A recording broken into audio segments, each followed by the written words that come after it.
पिछले करीब 1 महीने से हर 2-3 दिनों में राजस्थान में टिड्डियों के झुंड पाकिस्तान के रास्ते से घुसपैठ कर रहे हैं। रेगिस्तानी टिड्डियों के 4 बड़े दल हाल ही में सीमा पार के राजस्थान के जयपुर शहर भी पहुंच चुके थे। राज्य के कृषि विभाग के हवाले से खबरों में आया कि पाकिस्तान इन टिड्डियों का नया प्रजनन केंद्र बन गया है, इसलिए भारत में टिड्डियों के हमले लगातार हो रहे हैं। दरअसल आपको बता दें कि पाकिस्तान में टिड्डे आखिर कैसे पनप रहे हैं। भारतीय विशेषज्ञों के हवाले से किए जा रहे दावों के मुताबिक भारत में आ रहे टिड्डों के इन दलों की शुरुआत तो हॉर्न ऑफ अफ्रीका से हुई थी, जहां बरसात ने टिड्डों को पनपने के लिए अनुकूल वातावरण दिया था। लेकिन इसके बाद टिड्डों को प्रजनन के नए केंद्र बलूचिस्तान, पाकिस्तान और ईरान में मिले। अप्रैल महीने में पाकिस्तान से टिड्डों के दल राजस्थान पहुंचे थे और वहां से अन्य इलाकों में भी। केंद्रीय पर्यावरण मंत्रालय के मुताबिक ताजा हालात ये है कि टिड्डों के दल सबसे ज्यादा राजस्थान को प्रभावित कर रहे हैं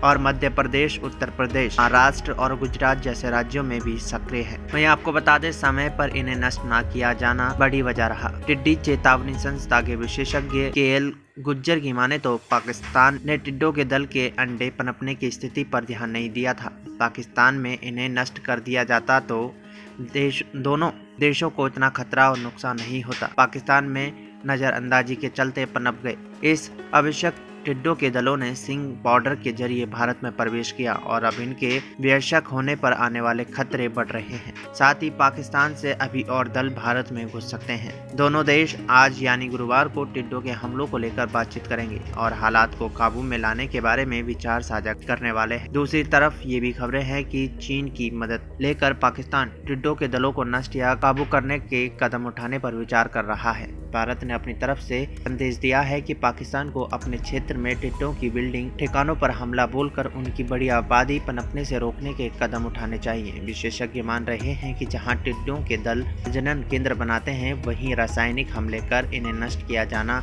ही इन्हें काबू करने का बेहतर विकल्प है। अगर ये टिड्डे दल एक बार शहर में आ गए तो वहाँ रासायनिक छिड़काव करना मुश्किल हो जाता है, क्योंकि इससे मनुष्य की आबादी को नुकसान होता है। जैसे पिछले दिनों जयपुर शहर में टिड्डों के दलों के हमलों के दौरान बचाव टीम रसायन का प्रयोग नहीं कर सकी। बसंत और गर्मी के मौसम में रेगिस्तानी टिड्डों के प्रजनन के लिए पाकिस्तान फ्रंटलाइन देश रहा है। भारतीय सीमा से सटे पाक के सिंध और दक्षिणी पंजाब के थार पारकर, खिपोरा और चोलिस्तान क्षेत्रों में टिड्डे गर्मी के मौसम में प्रजनन करती हैं। प्रजनन के समय का सीधा संबंध मानसून के मौसम से भी है। वहीं आपको बता दें, संयुक्त राष्ट्र के खाद्य एवं कृषि संसाधक FAO के मुताबिक टिड्डों के प्रजनन की पाकिस्तान में ये लोकेशन और पैमाना मानसून की बारिश के समय और स्वभाव के कारण हर साल कुछ बदल जाता है। जब बेतशाह सक्रियता न हो तब सामान्य रूप से टिड्डों के दल सिंधु घाटी के कृषि क्षेत्र में नहीं देखे जाते। पाकिस्तान से सटे भारतीय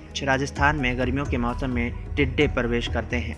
बसंत के मौसम के समय का प्रजनन हर साल टिड्डे बलूचिस्तान में करते हैं। फरवरी और मार्च के आसपास कराची के पश्चिमी यानी तटीय क्षेत्र से ईरान की सीमा तक का इलाका टिड्डों के अनुकूल होता है। ये टिड्डे तुरंत यहाँ से दल बंदीन के साथ ही खारान घाटी तक अपने ठिकाने बनाते हैं, लेकिन क्वेटा और अग्यर चगाई हिल्स की तरफ बहुत कम देखी जाती हैं। बलूचिस्तान में प्रजनन के ठिकाने हर साल बारिश की टाइमिंग, जगहों और अवधि के हिसाब से बदलते हैं। अगर अप्रैल में बसंत के मौसम की बारिश खत्म होती है तो जून तक मौसम टिड्डों के लिए अनुकूल रहता है। वहीं कराची से पश्चिम में लासबेला और उथल क्षेत्र टिड्डों के ट्रांजिशन जोन्स है, जहां टिड्डे दल हर समय हो सकते हैं। LD न्यूज़ रूम की रिपोर्ट।